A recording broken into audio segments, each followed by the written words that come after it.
Hi hello guys, welcome to our channel Rajeshwari vlogs. ఎలా ఉన్నారు friends? బాగున్నారా? మేమైతే చాలా చాలా బాగున్నాం. ఇప్పుడే నిద్రపోయి లేసాం. పిల్లలకైతే స్కూల్స్ వంటి పూట బళ్ళు అయితే పెట్టారనమాట. ఇప్పుడైతే స్కూల్కి అయితే ప్రిపేర్ చేసి పంపించేసేయాలి పిల్లలిద్దరిని. నేను ముందు నడుస్తుంటే రాజ్ కుమార్ మాత్రం పద పద ఫ్రెండ్స్. రాజ్ కుమార్ అయితే స్నానం చేసి టిఫిన్ చేసి అంగన్వాడీకి అయితే వెళ్ళిపోతున్నాడు ఫ్రెండ్స్. మరి ఏం తిన్నా? దాన్ని ఏమంటారు? అట్టు పునుగులు అంటారా? సరే, అంగన్వాడీలో ఏమని చెప్తారు మీకు? అన్నీ చెప్తారా?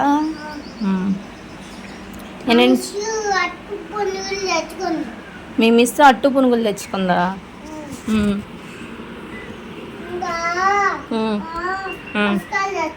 పుస్తకాలు తెచ్చుకుంది. ఇంకా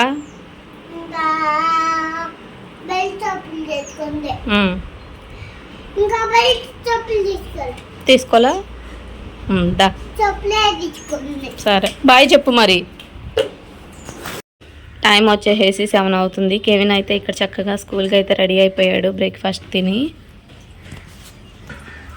క్లైమేట్ చూసారా ఎలా ఉందో. ఇక్కడ నేనైతే పిల్లలకి అన్నం అయితే కలిపి పెట్టి మనం 2 రకాల వడియాలు అయితే వేయించుకున్నాం కదా, ఆ వడియాలు వేయించి పిల్లలకైతే ఇచ్చేసాను. ఇక్కడ మా చిన్నోడు అయితే అప్పుడే తినడం కూడా స్టార్ట్ చేశాడు ఫ్రెండ్స్. ఎలా ఉన్నాయి? వావ్,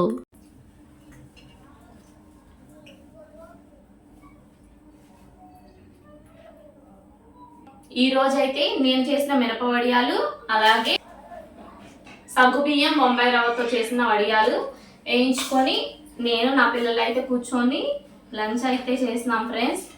ఎలా ఉందో చెప్తాను తిని. ఇక్కడ మా చిన్నోడు అయితే క్రంచీగా అని నవ్వుతున్నాడు. ఎలా నవ్వుతా? అన్నం తింటా తినాలి, సరేనా?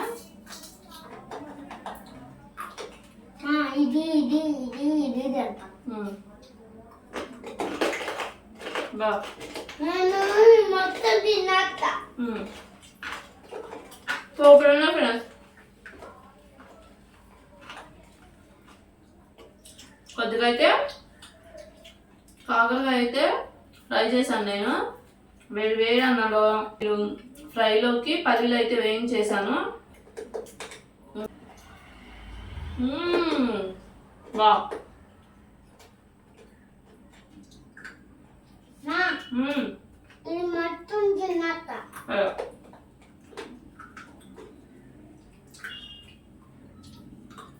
నిజం చెప్తున్నా ఫ్రెండ్స్, చాలా బాగుంది.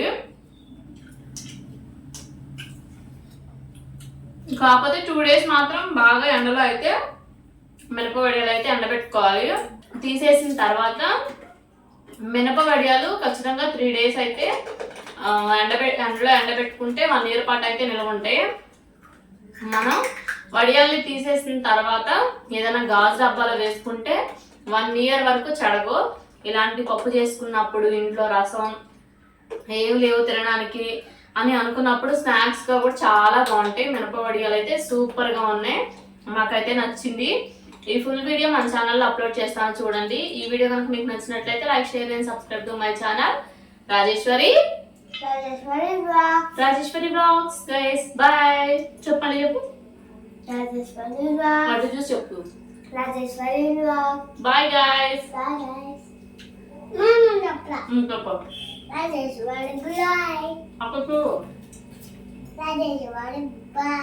అందరూ చూసి చెప్పాలి. Rocks. Bye.